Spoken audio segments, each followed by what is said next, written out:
Powered by the Montana Television Network.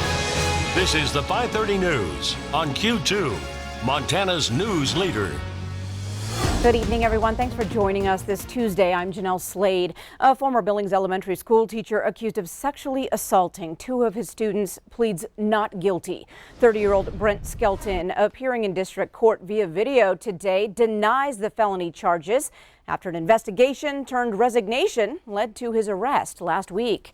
Well, a case impacting multiple lives, the victims, their classmates, their families, and the community. Q2 Zoe Zandora was in the courtroom today and joins us now with more. Zoe. That's right, Jeanelle. A packed courtroom today in downtown Billings as the former fifth grade teacher denied allegations and a judge lowered the suspect's bail $100,000. Brent Skelton was a teacher at Orchard Elementary until allegations of inappropriate contact with two female students ages 11 and 12 surfaced in July. School officials placed Skelton on leave and he later resigned. Skelton was arrested last Thursday following a police investigation, and charging documents state Skelton was first found out after he allegedly exchanged inappropriate late-night text messages with the girls this summer. Further investigation revealed during the school year, Skelton also allegedly touched both girls under their underwear in class. Now, Judge Michael Moses lowered Skelton's bond from $150,000 to just $50,000, citing appropriate bond. If Skelton does post bond, the judge ordered he must wear a GPS monitor and have no contact with any minors or be allowed near any schools. Jeanelle? All right, thanks so much, Zoe. A 42-year-old man taken to the hospital after an early morning stabbing at a local hotel. That suspect is still on the loose tonight. Billings police responded to the Howard Johnson Inn at 1345 Maloney Lane just after 6 this morning. Lieutenant Brandon Woolley tells Q2 tonight that this was not a random act of violence. The victim and suspect know each other and there is no further threat. Now, Woolley says the 38-year-old suspect is identified, but as of news time had not been apprehended. No word on the victim's condition. Well, late last year, MTN News reported on internal discord at the State Corrections Department and how some employees alleged retaliation after they lodged sexual discrimination complaints against the director. Now one of those employees is suing the state. MTN's Mike Dennison has that story. Adrienne Cotton lost her job as the Corrections Department's Government Relations Director during a department reorganization last year. Last week, she filed a wrongful discharge lawsuit in State District Court in Helena. Cotton says in her lawsuit that the reorganization either eliminated or changed the jobs of 5 women who said they were sexually harassed by Corrections Director Reg Michael. Some of those women spoke to MTN last year, saying the director made discriminatory or demeaning comments to female colleagues. Cotton's lawsuit also says he implied to her that sexual favors could be exchanged for advancement within the department. An agency spokeswoman declined to respond, saying the department won't comment on pending litigation. A state personnel investigation last year also said the sexual harassment claims were not substantiated, and separate complaints by 2 of the women have been rejected by the State Human Rights Bureau. But a human rights complaint filed by Cotton is still alive and saw action last Friday. That complaint also had been rejected by the Bureau, but Cotton appealed that decision to the State Human Rights Commission. Last Friday, the Commission overruled the rejection, sending the complaint to a State Labor Department hearings officer for a full contested case proceeding.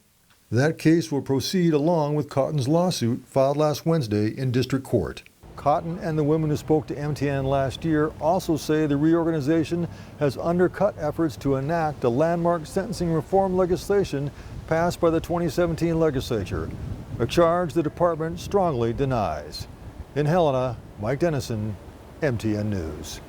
Thanks, Mike. Now, Cotton's lawsuit is asking for 4 years of lost wages and benefits.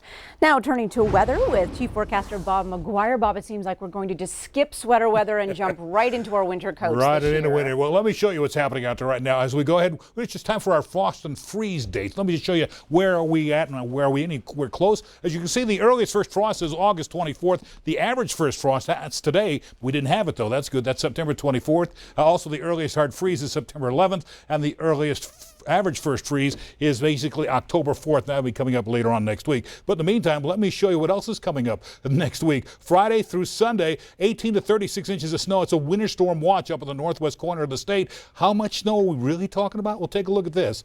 This is our estimated snowfall. Worst case scenario, 2 to 4 feet at Cutbank, 14 to 20 inches at Great Falls. And Helena, here in Billings, we could even see some light snow down here in some of the lower elevations as we go into next week. Of course, these are the early estimates. We'll have more as the week goes on. Jeanelle?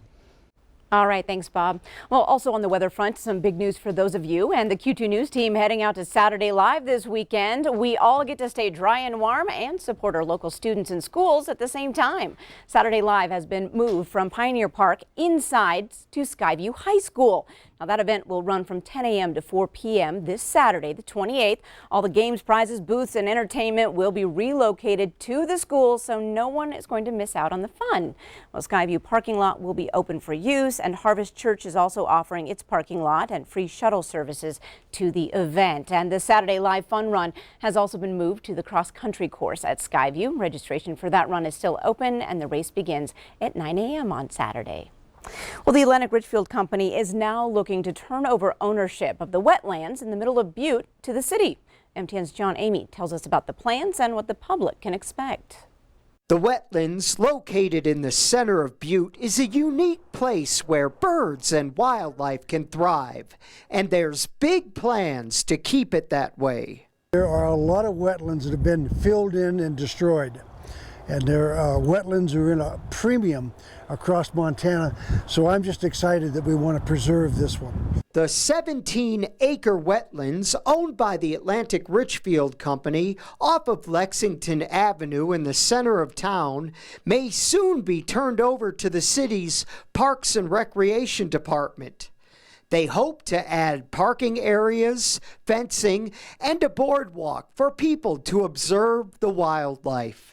This could be an area where families could come down for an hour and see 25 species of birds. And there's very few places you can do that.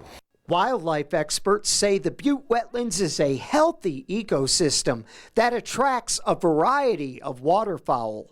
It's a huge sign of an environment that's recovering and a habitat that's specifically selected by these critical species. Educators say they would support any initiative to preserve this wetland here in Butte because it makes the perfect classroom outside the classroom. And my students have to graduate knowing their birds, and this is where they come. This is their classroom, this is their lab, and we'll spend hours out here.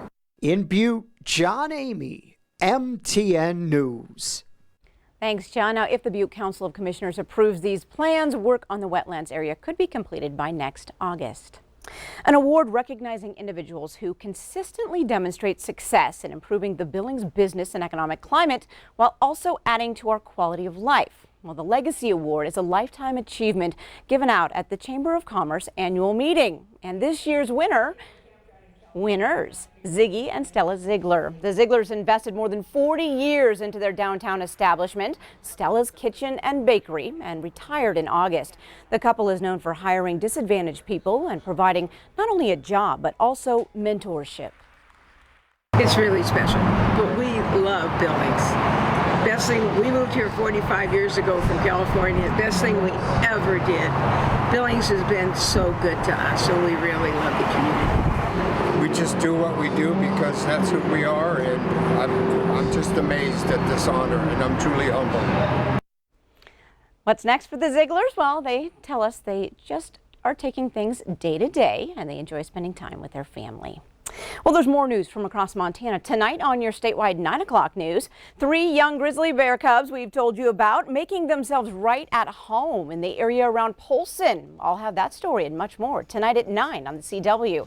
But first, on tonight's 5:30 news, you trust your doctor with your health, but can the same be said for the security of your medical records? We'll take a look.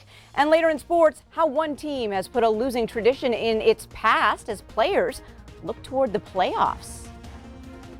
You're watching MTN News with Jeanelle Slade and Russ Riesinger. Storm Tracker weather with Bob McGuire. And sports with Scott Green. This is the 5:30 news on Q2, Montana's news leader.